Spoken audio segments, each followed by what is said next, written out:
Reform will be resisted.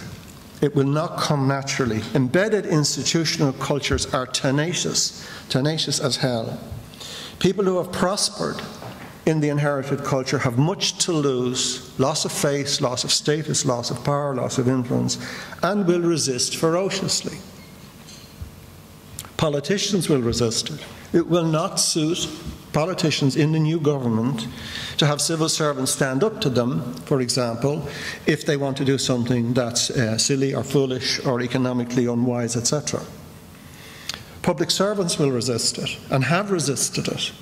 The track record in reform, whatever the OECD report, the gloss put on it, is very, very poor. It's abject. And all kinds of vested interests will also resist cultural reform. It's often said that culture will devour strategy. Culture has strategy for breakfast. Well, culture will devour good intentions about cultural reform. And it's for that reason that in other forums I have quoted one of the bishops who said to me, I spent a week in a hotel with 35 bishops and a cardinal and a direct line to God during the week. One of them said to me, you can't pour new wine into old wineskins, meaning you cannot get reform through us because we structurally at the root of the problem.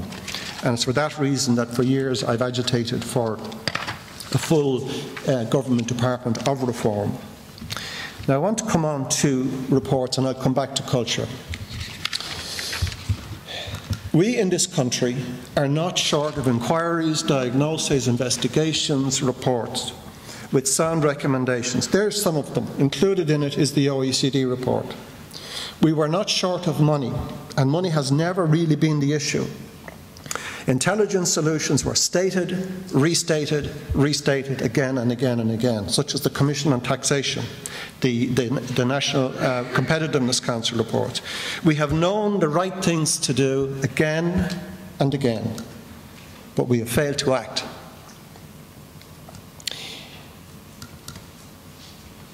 So whatever the substantive issue is, including those set out in the OECD report, which I'll comment on more later, the Wright report, the Nyberg report, on board SNP, what are called organisation reviews in the civil service. In each and every case, it's imperative to name and address the implementation gap. Just got to face the fact that a report is not a result, particularly the culture and mindset of the old wineskins. In other words, the report is done and it lands on the desk of an institution, such as political parties, the partnership process, the Department of Finance. You can add your own list. You can add the voluntary sector, you can add the wheel.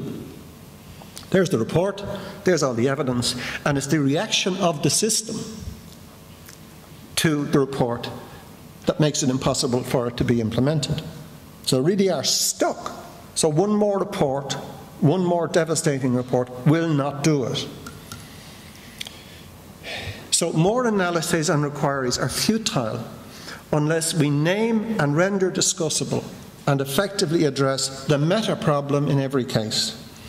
And somebody gave me this phrase some years ago: the meta problem in every case is pervasive, chronic implementation deficit disorder. And I'm going to try to unravel that and decipher what does that mean and what can we do about it. Now, I'm going to use again the example of the church situation to do this, but everything I have to say applies to the public service as well. 2 years ago, as I said, Dermot Martin said, there are dark forces at work who resist the emergence of the truth and the full implementation. And also in the public service, there have been dark forces at work to resist the emergence of the truth and the full implementation of whatever the reform agenda is. What are the presenting symptoms of implementation deficit disorder? A deeply embedded impulse within the culture of old wineskins to rationalise, deny, obfuscate, or otherwise dismiss compelling evidence of failure and of the need to change. To disown any responsibility for what went wrong. It was Lehman Brothers, it wasn't me, Gov. to tenaciously maintain the status quo, to protect the interests of powerful stakeholders, protect, as they say it, institutional reputation, and to suggest we put the past behind us and move on. We are where we are. And a final one, which was Archbishop Brady in relation to the church, and the same thing within the public service, and to propose that we're the best people to sort it out. And the wonderful phrase Cardinal Brady used, the best person to sort it out is the wounded healer. And we've lots of wounded healers still in place sorting things out. Now, who are the main carriers of this disorder? Organised groups with strong bargaining power, senior officials, managers, board members, and others who have reached the top of their respective organisations because they were competent, no question about it. But more importantly, they were unlikely ever to have questioned the prevailing culture. This is what Jim Moriarty said, a bishop in Dublin. He was the only one who said, looking back, I have to confess that I failed to question the prevailing culture. So these people who are the main carriers, they're a good cultural fit, safe pair of hands. They would not rock the boat. And loyalty to their particular circle was the governing value, not the public interest. It's loyalty to the department, to the team, to the minister. So loyalty, often cited as a virtue, actually is a vice in such situations. How do the dark forces frustrate reform? Now, I'm only going to skip over these. It's in your notes. I'm only going to illustrate it with a few points. This would be a classic sequence.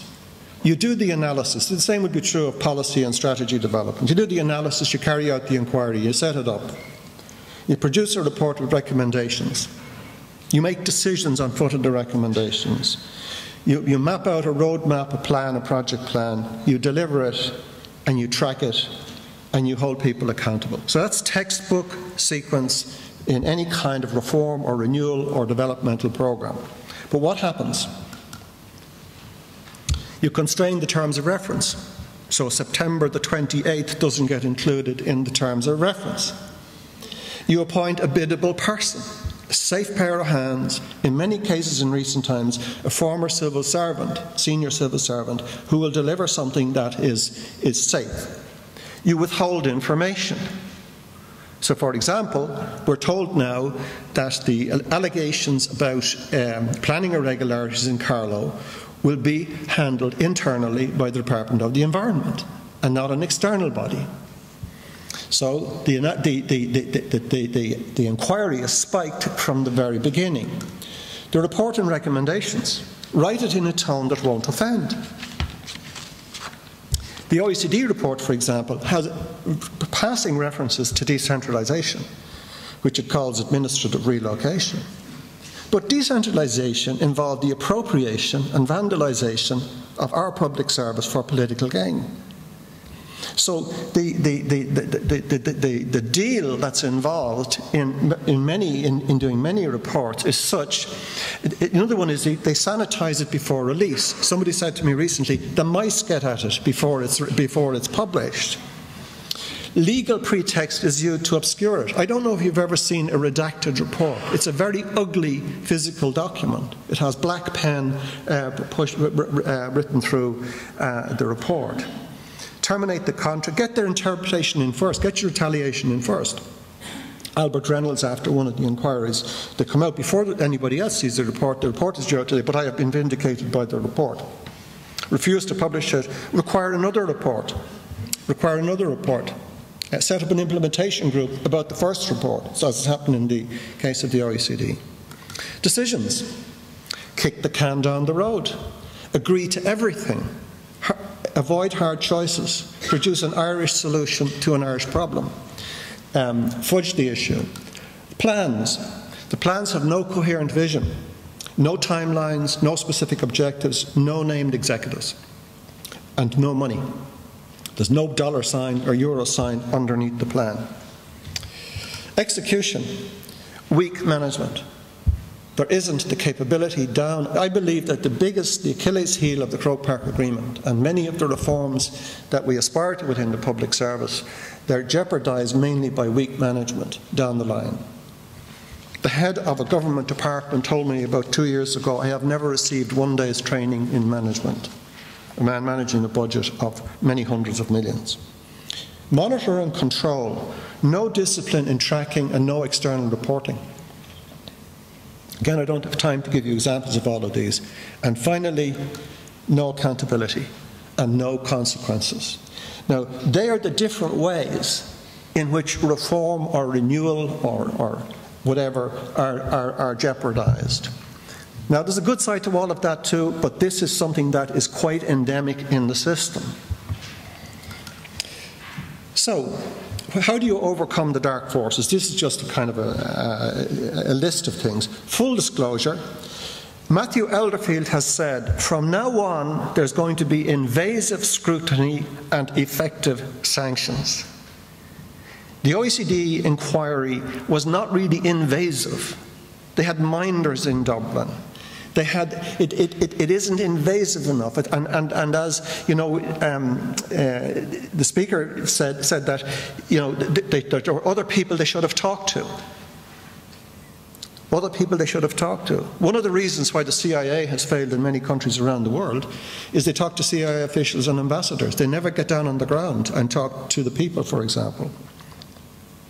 Publish warts and all, crystallise and present and make the tough choices, excel in execution, implementation, project management. Strengthen management, I have that bracketed because that takes a long time. You have to have named accountable executives. For example, Judge Lafoy, in the early stages of what became the Murphy Report into child abuse in institutions, I believe gave up trying to progress that inquiry because of the frustration in getting information from the Department of Education. But all that appears in the report is that the Department of Education made it difficult to give information. But who in the Department of Education? They're probably still there. So there has to be named accountable executives and external reporting of progress versus plan. I could comment more on that later on. There have to be consequences. I'm not just talking about heads on plates and all the rest of it. Both incentives, but also consequences for non-delivery. And there have to be effective sanctions. For example, you still can't get rid of an incompetent teacher or an unsuitable teacher. Something like 5 have been let go in the last 10 years.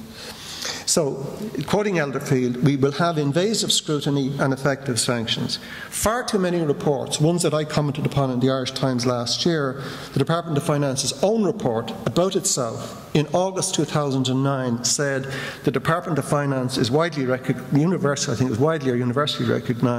as professional and hardworking. I mean, if you look at the reports that come out since then. So there have to be external reports by people who are going to be invasive, and I can't express it any other way. If you read what Elvin is saying there, we will have invasive scrutiny and effective sanctions. These are not friendly inquiries. They're tough-minded inquiries, and that is what is needed. Okay. And I want to move on and drill down a bit into the matter of culture.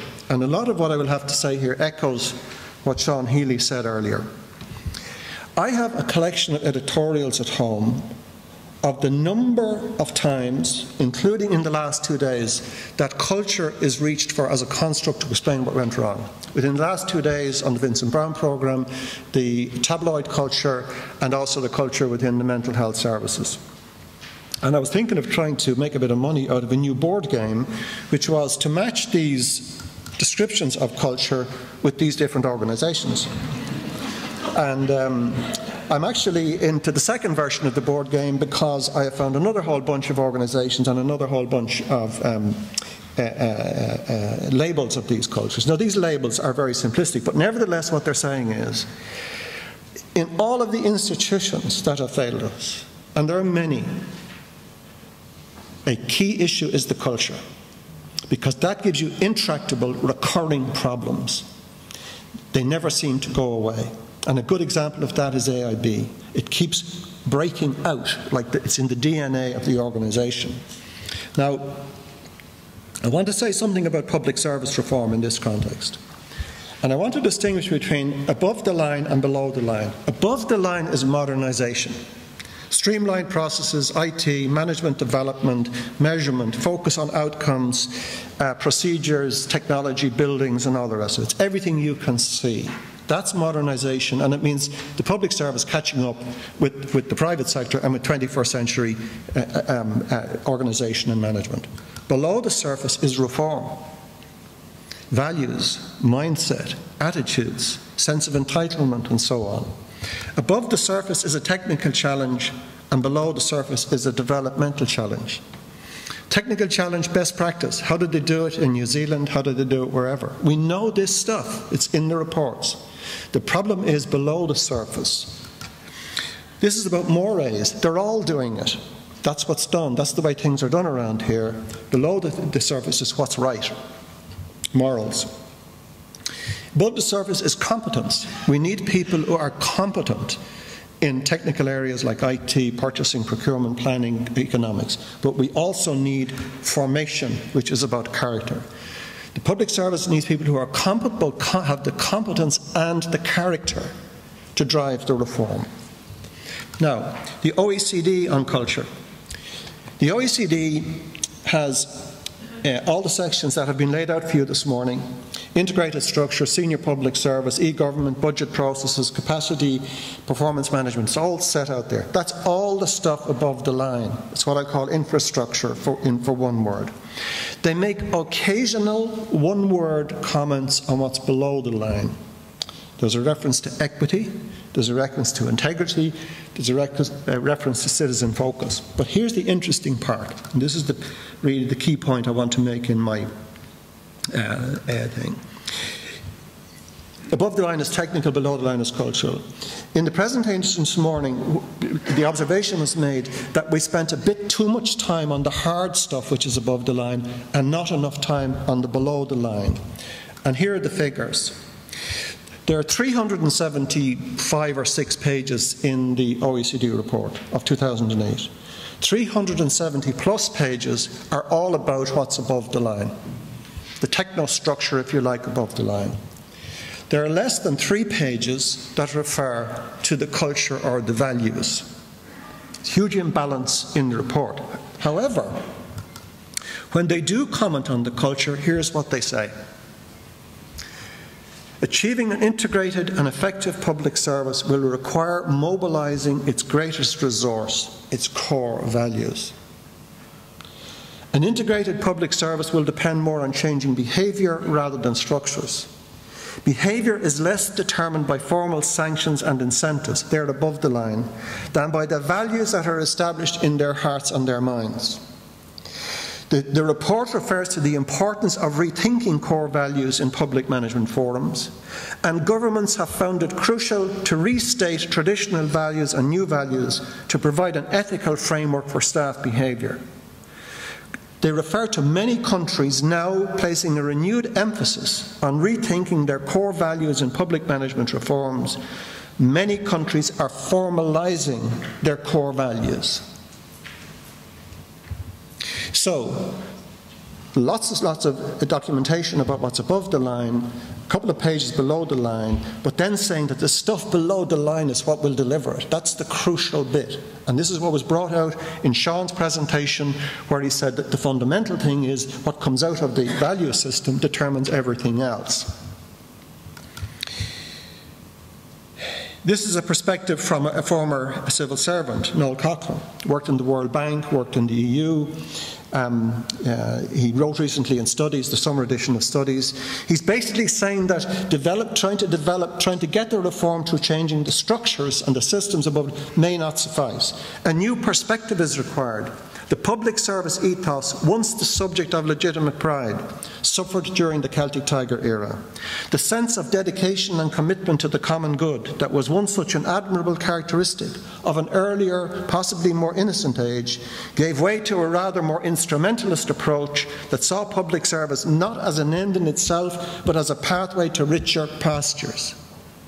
Not to public service, but to self-enrichment. There is a need for a moral reawakening. I've had a shot at articulating a set of values, and here are 4 or 5 of them out of a list of 10. So step 1, if you want to go after a culture explicitly, you articulate and codify and publish a set of values for the organisation, as the OECD has recommended. For example, the primacy of serving the public good. Think of the opposite to that. Truth and transparency. What's the opposite to that? Integrity regarding money and appointments, professional technical competence, accepting personal responsibility, and so on. And all of these things have been mentioned this morning. So the great companies of the world, Johnson & Johnson, Intel, Hewlett-Packard, General Electric, all these companies articulate and codify the set of values. But they're not just put on the wall and on the back of people's security cards. They systematically, day in, day out, formally and informally, breathe life into those values by trenchantly testing if policies, structures, procedures, behaviour are consistent with the values. The phrase they use in Intel is they interrogate themselves about the values, whether they're living them or not. And there has to be sustained engagement with the values from the very top. Now, I was involved 4 or 5 years ago in facilitating the articulation of values within the central bank and the regulator.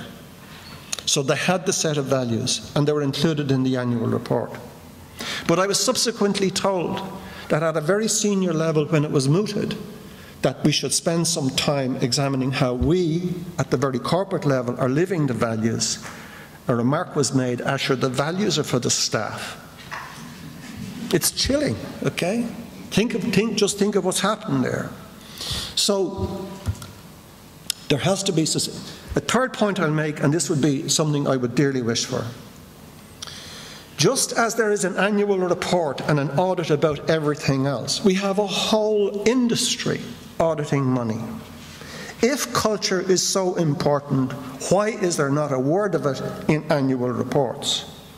I would advocate that there be a statutory requirement that all public bodies report annually on the health of their culture and of the programmes they have instituted to instill the values and transform the culture. Now that can be done, I can talk in another forum about how you do that, but if it's not done, there is no point continuing to bleat about culture if it is not put on the table, rendered discussable and attacked directly.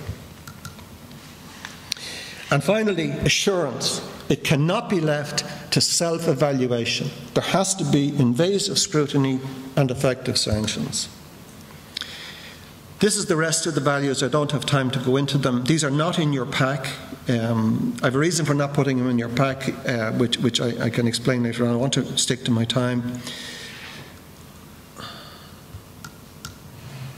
This is a methodology for, you can look back, you can weave the narrative of what's happened in Ireland over the last 10 years by looking at those 10 values and explaining what went wrong. You can have a look at you can judge the government in the first 100 days against those values, what's gone wrong. And if you want to look what we need to concentrate on in order to restore the state of affairs, you need to look at those values as a guide to rebuilding our economy and our society. Finally, I want to talk about personal leadership. So one thing is at the institutional level, there has to be an assault on the culture, but also it requires individuals to step up to the plate. Yes, I know is a test of understanding. The reports provide us. We have the reports coming out of our ears. Yes, I can is yes, I can is a test of competence. But yes, I will is a test of character. It's an existential choice for each one of us to break cover, step up and step out. And I refer here to various things there. Moriarty saying he didn't question the prevailing culture. Regling and Watson saying no one in authority had the courage to shout stop. No one in authority had the courage to shout stop. Little case study, the case of Kitty Genovese. Kitty Genovese, young woman, was murdered in front of 38 witnesses on the streets of New York in 1965 in broad daylight. The witnesses did nothing to prevent her death, but after each one rationalised, someone ought to have done something about it, but I didn't feel it was up to me. I quote here Elaine Byrne, "It's easier and safer to avoid and ignore than to acknowledge and confront." I'll skip this because I want to stick to my time. One of the things that has to happen within the public service is to make it less risky for independent-minded people to speak out. And they're there. There are lots of people at junior, middle and senior ranks within the public service who see what's going wrong, who know what needs to be said, and I can't go into it in more detail here, but who really keep the head down in the interests of their careers and of their sanity. Okay? Now, if individuals feel a strong need to dissent and to speak out, and I'm talking about within the public service, it should not require Solzhenitsyn-like courage and the prospect of being sent to the Gulag. And we have examples of that. We have the auditors in ARB, Mackerleen and Spollen. We've had politicians. We've had several priests within the church, McGinty, the fellow who was sent to Eris, and so on, Hegarty. There are a couple of things that are necessary to make it safe for people.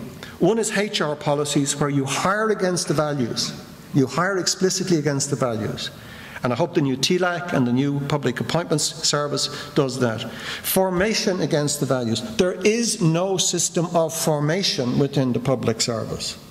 And that is recommended in the form of the Senior Public Service by the OECD. You reward people for living the values. There are companies that I do work for where you can achieve your results but get fired for not living the values.